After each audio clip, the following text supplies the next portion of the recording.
Our final story, this comes from NBC News. Jay-Z, the star rapper and entrepreneur whose real name is Sean Carter, was accused in a lawsuit Sunday of raping a 13-year-old girl in 2000, allegedly along with Sean Diddy Combs. The anonymous accuser, identified only as Jane Doe, said the assault happened after she was driven to an MTV Music Awards after party. In the federal lawsuit, which was originally filed in October in the Southern District of New York, listed Combs as a defendant. It was refiled Sunday to include Carter. Texas-based attorney Tony Busby, who filed the suit, did not comment. Carter called the allegations idiotic in a lengthy statement Sunday evening and alleged that Busby was engaged in unprofessional behavior. Quote, "Those allegations are so heinous in nature that I implore you to file a criminal complaint, not a civil one. Whomever would commit such a crime against a minor should be locked away. Would you not agree?" Carter said in a statement to NBC News. Goes on to say these alleged victims would deserve real justice if that were the case. And there was a lot more to, Jay-Z's response.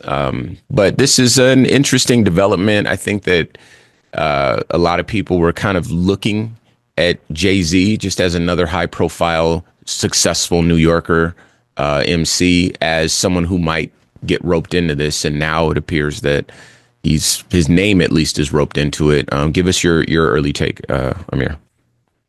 Yeah, I mean, when I first got news about it, it was like, wow, it's definitely something that's jarring.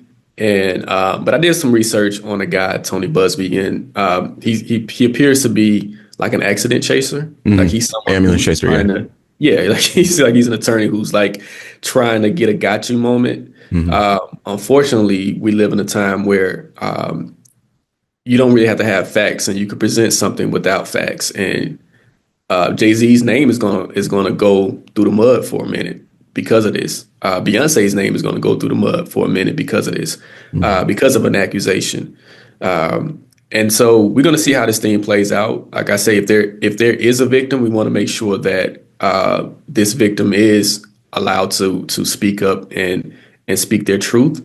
But at the same time, it does seem like this guy, he's doing these things to kind of get attention and things of that nature, or get a big check or type of settlement.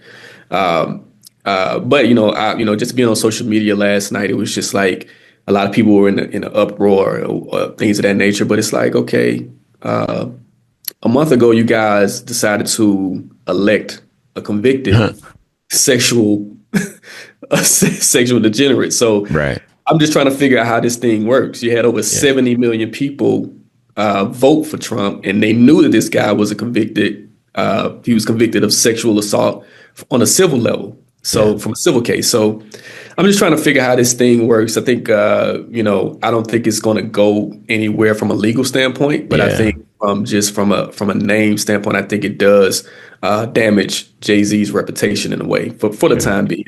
Yeah. I wish there was a counter to people making false claims like this. Yeah. Right. If the accusations are true, it's one of the most disgusting things that I think we've ever read. But if the accusations are not true, and especially if they're found to be baseless, there should be some penalty for that. Yeah. Because these type of accusations cause damage. Whether they play out in court and are proven to be wrong or not, the accusation sticks with you forever. Yeah. And you cannot repair someone accusing you of something like this, whether it is completely out of their rear end or not. Yeah. I think important to point out an immediate statement from Jay-Z, not his publicist, not his attorney, but him. I think with the type of money he has and the cachet, and seeing what just happened to Mr. Combs, it would have been in best interest to have this be hush hush and go away. So I think it does say something that he jumped out in front of this in a very real and very aggressive way to say, yo, that's nonsense. And let's watch this play out. Those words coming from him. Yeah. Once again, AR hit it on the head, an ambulance chaser, but he's chasing an ambulance driven by a black man. And they just give you a bit more credence when the person that you're accusing is black. Mm-hmm. That's just a fact. Diddy has a lot of high profile friends, and no one's been waiting for their name to be thrown out. people have seemingly been waiting for Jay-Z's name to be thrown into this, and the reasons why are very, very sadly obvious. So again, I've always wished that accusers were taken far more seriously, and it would be easier to take them more seriously if there was some penalty if your claim was found to be baseless. Then we wouldn't have to have that hesitation to, man, is this person just trying to have a gotcha moment? Is this person just trying to make some money? No. Because this person is putting their reputation on the line as well. Yeah. Or money or something. Yeah. Some consequences. Yeah. They So, get wrong. that's my thing is just, I wish that in the event that someone made a claim like this and it was baseless, that there was some type of penalty for it.